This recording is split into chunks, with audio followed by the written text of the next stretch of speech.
Paradigme d'entreprise. Nous avons régulièrement échangé concernant la culture de nos entreprises, la culture de nos sites, de nos filiales, de nos différents services. Certes, pendant la crise, nous avons mis en place de nouvelles pratiques, de nouveaux outils, de nouvelles organisations. Désormais, l'organisation héritée de notre histoire et de cette crise se met en place. Depuis mars 2020, nous évoquons ensemble les adaptations, les changements, les solutions, les recherches que chacun met en place. Pour chacune de nos équipes, pour chacun de nos collaborateurs, la question n'est plus aux solutions temporaires, aux réflexions pour savoir si.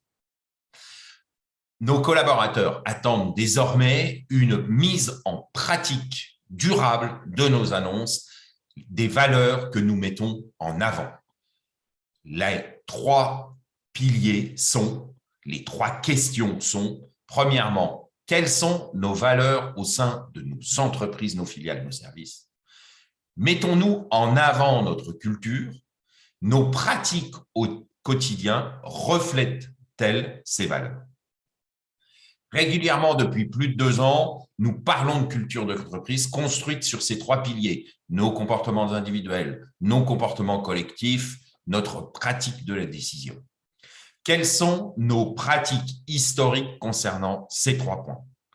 Qu'avons-nous mis en place dans ces 24 derniers mois qui modifient ces mêmes pratiques? Que retenons-nous de ces 2 histoires cumulées? Si le premier paradigme est retenu, si seul le premier paradigme est retenu, nous sommes et serons en décalage profond avec les attentes de nos collaborateurs et principalement de nos futurs recrues. Si seul le second modèle prend le pas sur le reste, nous déracinons nos entreprises de leur histoire, nous mettons dans un certain désarroi nos collaborateurs historiques et surtout, nous perdons nos différences identitaires sur nos marchés. Pour répondre à la première question, quelles sont nos valeurs au sein de nos entreprises, nos filiales, nos services, réfléchissons à nos 3 piliers et assumons notre histoire ainsi que les derniers événements. Pour la deuxième approche, nous avons comme habitude collective d'annoncer les grands principes sur notre site Internet, lors des entretiens de recrutement et autres. Pour être certain que nos valeurs sont des pratiques du quotidien, effectuons cet exercice simple. Pour chaque valeur mise en avant, un exemple par équipe, par service, par filiale. Concernant la troisième question, nos pratiques au quotidien reflètent-elles ces valeurs? Nous devons de mettre en place un management quotidien qui reflète nos principes.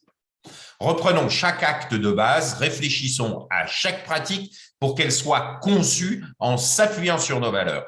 Dans un premier temps, nos pratiques, nos décisions, nos annonces reflètent-elles nos convictions? Le premier acteur, c'est nous.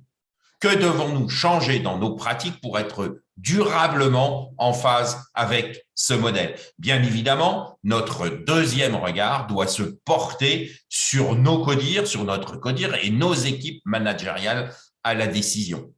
Nos 3 piliers doivent être simplement exprimés et éclairés par ces exemples concrets afin que chacun soit en capacité de vérifier, valider que ces décisions sont en phase. Une fois que les dirigeants au sens large auront acquis ce modèle dans leur pratique quotidienne, nous sommes en capacité de le traduire dans les faits du quotidien de chaque manager. L'erreur régulièrement commise est de vouloir mettre en place un modèle qui se construit sur l'ensemble de l'organigramme en même temps. Nous savons pertinemment que ces pratiques ne sont pas durables. Acte 1, mettre en place le nouveau paradigme pour nous-mêmes dans chacune de notre pratique. Quelques exemples, notre ambition en respect avec nos engagements, nos partenariats, acceptation ou refus en ligne avec notre modèle. Acte 2, mettre en place le nouveau paradigme pour nos équipes de dirigeants, compréhension, adhésion, application, contrôle. Quelques exemples, la pratique des décisions en ligne avec nos principes, l'accompagnement et le contrôle dans le respect de nos valeurs.